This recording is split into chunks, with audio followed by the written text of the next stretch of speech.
আমরা সেই প্রজন্ম যারা হাসিনার গুলির সামনে দাঁড়াতে আমরা ভয় পাই। অতএব কারো ভাঙ্গা ডিমে আমাদের কিছু যায় আসে, বরং এই ঘটনার মধ্য দিয়ে আবারও প্রমাণিত হয়েছে যে আওয়ামী লীগ একটি সন্ত্রাসী সংগঠন। আওয়ামী লীগ যে জন্মগতভাবে এবং প্রকৃতিগতভাবে সন্ত্রাসী সংগঠন, তারা সন্ত্রাস করবে, তারা বাংলাদেশের মানুষ যারা স্বাধীনতাকামী আছে, বাংলাদেশপন্থী মানুষেরা আছেন, যারা জুলাই অভ্যুত্থানের পক্ষে শক্তি আছেন, তাদের উপরে তারা হামলে করবে, এটাতে আমরা আর অবাক হই না। বরং আমরা মনে করি যে অন্তর্বর্তীকালীন সরকার এই দীর্ঘ সময়ে 1 বছর জুড়ে আওয়ামী লীগকে বিচারের আওতায় নিয়ে আসার যে প্রক্রিয়া সরকারের শুরু করার কথা ছিল, সেটা খুব সামান্য অগ্রসর হয়েছে। আওয়ামী লীগের যেসব সন্ত্রাসীরা বাংলাদেশ থেকে পালিয়ে এসেছে, তারা বিদেশের বিভিন্ন জায়গায় তারা এখনো সন্ত্রাসের শক করছে। আমরা অন্তর্বর্তীকালীন সরকারের কাছে আহ্বান রাখবো, ওয়ালটন এখন দেশের সীমানা পেরিয়ে পৌঁছে গিয়েছে 50টিরও বেশি দেশে।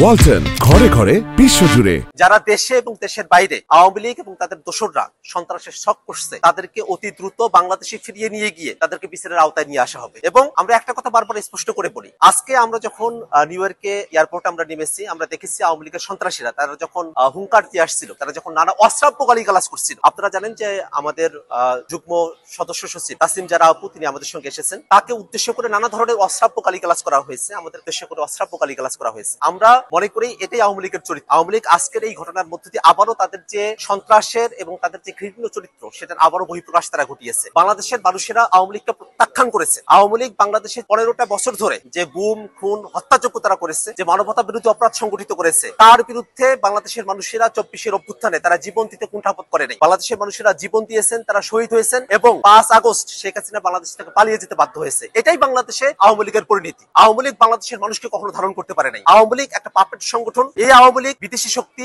ভারতীয় শক্তি, দিল্লির শক্তির সাথে আতাত করে তারা বাংলাদেশের মানুষকে শোষণ, নিপীড়ন, নির্যাতন করে গিয়েছে। সেই আওয়ামী লীগ বাংলাদেশে আর কোনোভাবেই ফিরতে পারবে না। এবং বাংলাদেশে আওয়ামী লীগের যারা বিভিন্ন সময় আমরা দেখছি বাংলাদেশেও তারা সন্ত্রাসী হামলার তারা শক করছে, তাদেরকে যেন সরকার আইনের আওতায় নিয়ে আসে, সে আহ্বানটাই আমরা সরকারের কাছে পুনর্ব্যক্ত করতে চাই।